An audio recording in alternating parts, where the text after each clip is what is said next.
Hey guys, this is OddOneGaming. This is going to be another Dragonheir Silent Gods video.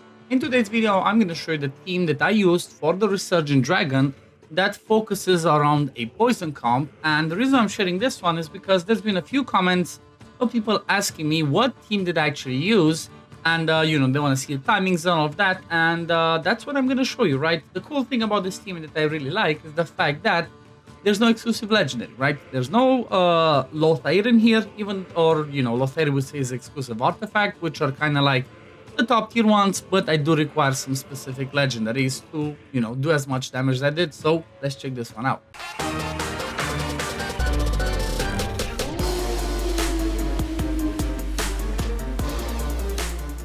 So the team that it's using, as you can see over here, is revolving around Durango, as one of the poisoners, as my witch's remains, as one of the main damage dealers. Then it's using Twitch as the main damage dealer. You're gonna see that Twitch is gonna be doing the insane amount of damage because, well, he has he's gonna be the one placing the poisons. He's gonna be the one doing some quirky stuff in there. Then the next one that I'm using in this team is going to be Vikana, which I try to make sure that she goes before Twitch, and anybody else that lands poison goes. It's it's not gonna be perfect. Sometimes they go out of tune, sometimes it doesn't go exactly the right 18 seconds, the right rotation, but all in all it still does some pretty decent damage. Then the next one is going to be Korin. Korin is really important in the poison team, so he can keep extending the duration of those poisons, so they keep sticking, they keep doing a ton of damage. As you can see, they just boost Twitch to do some obscene numbers. And then as my supportive choice is Elminster. Now I know that there might be a lot of people out there that do not have Elminster because, well, the event for Elminster is only going to start tomorrow if you're somebody that just started playing.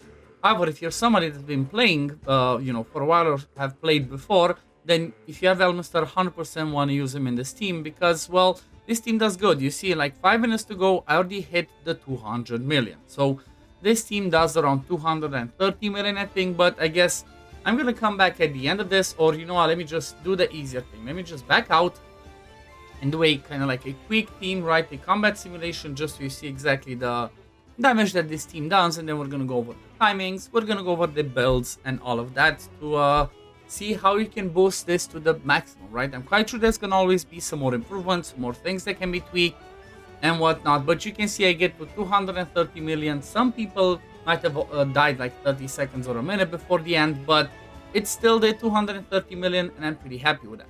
And as you can see, main damage dealer, like I said, is Twitch, then Vikana, then a bit between Durango and Korin.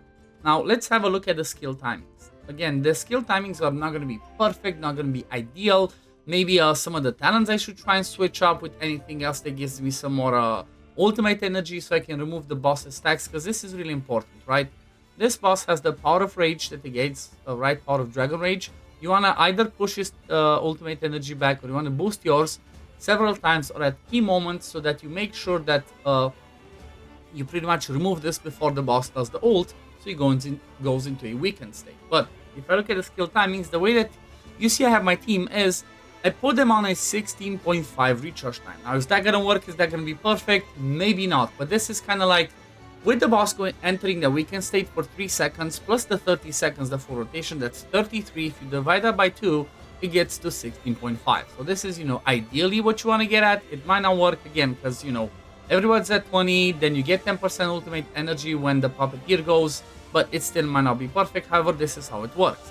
So I have Durango going first, then Vikana, then Twitch, then Elminster at 18 seconds, right? You want to have him do his stuff so you can put the decreased accuracy, so you can try and get buffs up before the boss puts the increased defense, and then Korin's full YOLO. So the reason why I have it like this is because, again, it's not going to be perfect. They might not have enough resist, some of them, but, that's what I'm attempting to do, because the boss has, let me just show you again what I mean by 18 seconds.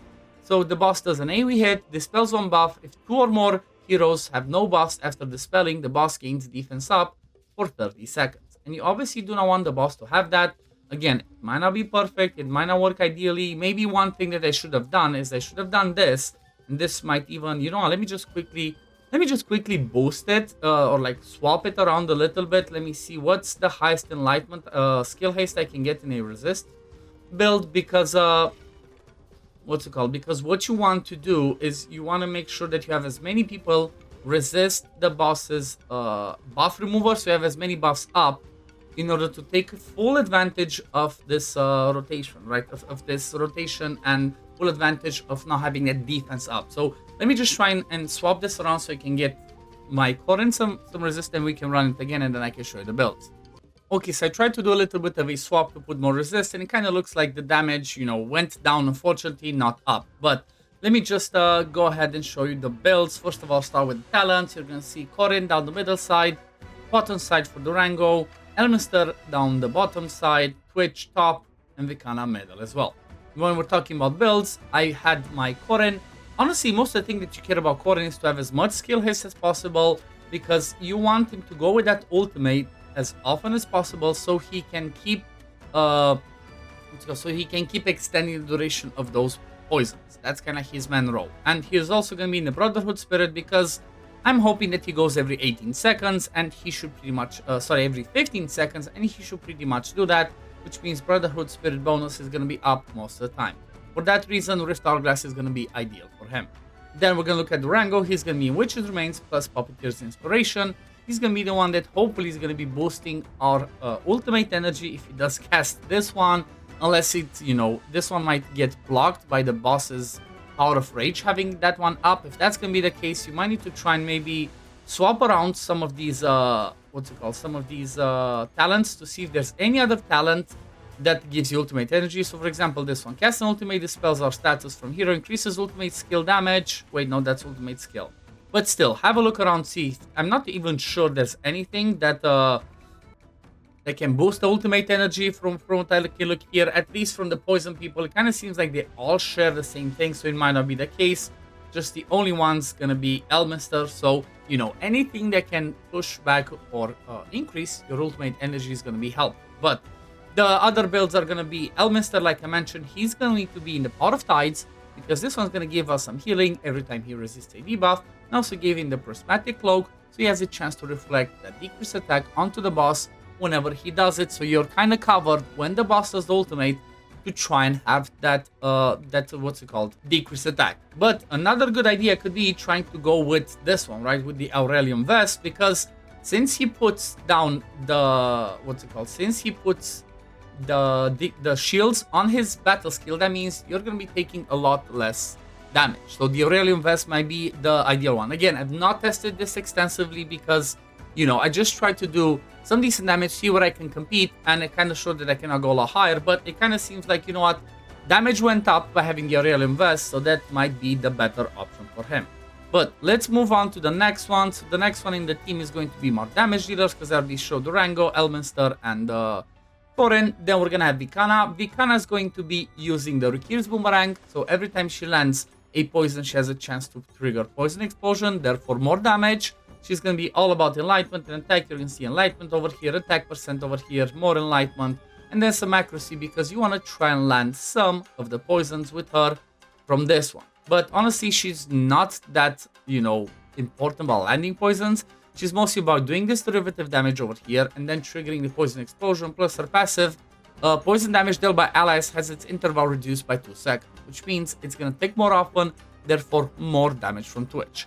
And then Twitch, the main event, he's running the exclusive, you know, poison exclusive artifact statue of the Serpent Deity, which has Enlightenment. He's going to be, again, Enlightenment, attack percent, more attack in Enlightenment over here, more Enlightenment over here. You can see full on Enlightenment, full on attack, Enlightenment, and then accuracy. Again, make sure you have accuracy on him. 161 might be pretty low, right? Might be pretty low, but you can see that most of the time I have those poisons over there.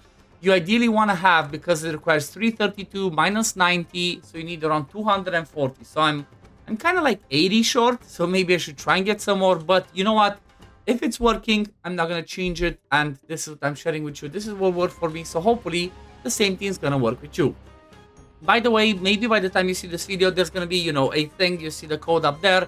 You support me as a content creator by using that link, by binding as an account, but I'm going to make a dedicated video on that on a later stage, maybe for tomorrow. But we're going to leave it at this for today. Thank you for watching. As always, if you do enjoy my content, don't forget to like the video, subscribe to the channel to see when I upload next, support me using that code, and I guess I'm going to see you on the next one. Peace, love, take care, everyone. Bye, guys.